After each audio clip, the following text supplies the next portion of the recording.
क्या एक आदमी इतना विवादित हो सकता है कि उसे 21 देशों में एंट्री से रोक दिया जाए?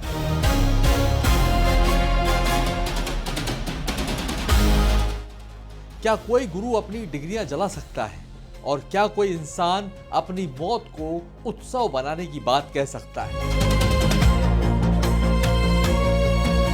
आज हम बात करेंगे उस शख्स की जिसे दुनिया ने कभी सेक्स गुरु कहा तो कभी सबसे खतरनाक आध्यात्मिक नेता,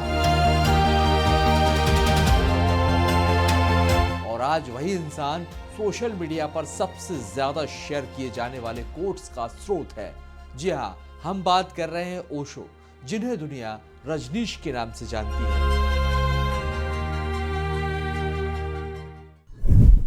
कौन थे ओशो?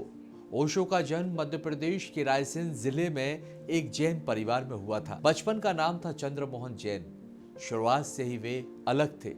बहुत ज्यादा पढ़ना, सवाल पूछना और किसी भी बात को बिना तर्क माने स्वीकार न करना, ये उनकी आदत में शामिल था। इतना ही नहीं, जबलपुर में दर्शन शास्त्र की पढ़ाई के दौरान उन्होंने अपने ही प्रोफेसर को तर्कों से चुनौती दे डाली थी। अब आप इसे क्या कहेंगे, एक छात्र का आत्मविश्वास या फिर विद्रोह? धर्मगुरुओं को खुली चुनौती।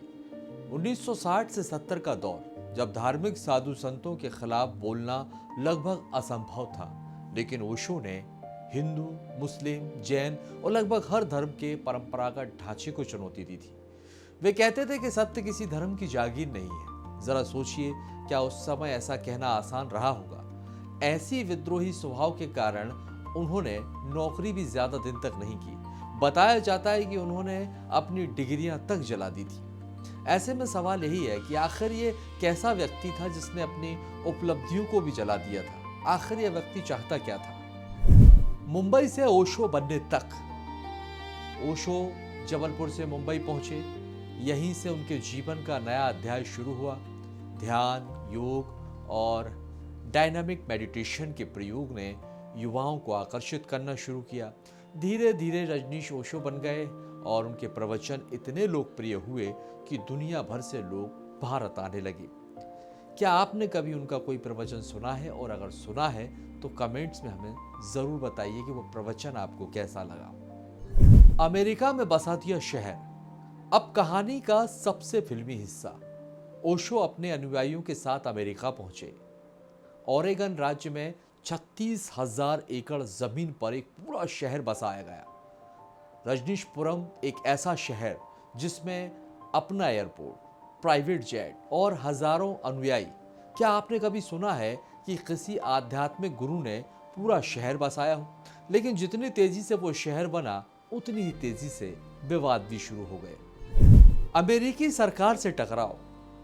ओशो के साथ बड़ी संख्या में अमीर और प्रभावशाली लोग जुड़ने लगे थे, और यही बात अमेरिकी सरकार को रास नहीं आई, जिसके चलते ओशो पर कानूनी केस दर्ज करवाए गए। ओशो को अमेरिका छोड़ने पर मजबूर किया गया, और इतना ही नहीं, बताया तो यह भी जाता है कि 21 देशों में उनके प्रवेश पर रोक लगा दी गई थी। अब जरा सोचिए, क्या वो सच में खतरा थे या व्यवस्था को चुनौती देने की कीमत चुका रहे थे? पुणे आश्रम और अंतिम समय। अंत में ओशो भारत लौटे, पुणे में रहने लगे, और आज जिसे हम ओशो इंटरनेशनल मेडिटेशन रिसोर्ट के नाम से जानते हैं, वहीं उन्होंने अपने अंतिम दिन बिताए। सबसे अनोखी बात, उन्होंने अपने अनुयायियों से कहा कि मेरी मृत्यु पर शोक मत मनाना, उत्सव मनाना। अब जरा आप ही बताइए, क्या आपने कभी किसी को ऐसा कहते हुए सुना है? संभोग से समाधि की ओर, बदनामी या गलतफहमी। ओशो की सबसे विवादित किताब रही है संभोग से समाधि, और इस किताब के कारण उन्हें सेक्स गुरु भी कहा गया। लेकिन जो लोग उन्हें गहराई से पढ़ते थे, वे कहते थे कि यह सिर्फ जीवन के एक पहलू पर चर्चा थी, ना कि उनका पूरा दर्शन। ओशो ने गीता, कुरान, बाइबल, कबीर, मीरा सभी पर प्रवचन दिए। तो सवाल यह है कि क्या उन्हें एक ही किताब से जज करना सही है? ओशो के विचार आज क्यों ट्रेंड में है? सोशल मीडिया खोलिए तो हर जगह ओशो के छोटे छोटे कोट्स, डर से मुक्त हो जाओ, अपने भीतर देखो, जीवन को उत्सव बनाओ। जो बातें 40 साल पहले समझ नहीं आई थी, कहीं ना कहीं आज की पीढ़ी को समझाने की कोशिश है। अब सवाल यही है कि क्या आज की भागदौड़ भरी जिंदगी में ओशो के विचार लोगों को मानसिक शांति दे रहे हैं? आखिर ओशो थे क्या? धार्मिक गुरु, दार्शनिक या फिर विद्रोही, या सिस्टम को चुनौती देने वाला एक ऐसा विचारक?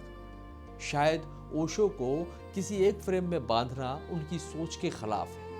वे कहते थे, मैं तुम्हें सोचने के लिए उकसाने आया हूं, मानने के लिए नहीं। साथियों, ओशो की कहानी सिर्फ एक व्यक्ति की कहानी नहीं है। दरअसल ये कहानी परंपराओं को चुनौती देने की है, भीड़ से अलग सोचने की है और जीवन को उत्सव की तरह जीने की है। तो अब आप ये बताइए, क्या ओशो के बारे में जो भी बताया गया है या समझाया गया है वो गलत है, या वे सच में अपने समय से आगे थे? कमेंट में अपनी राय जरूर लिखिएगा।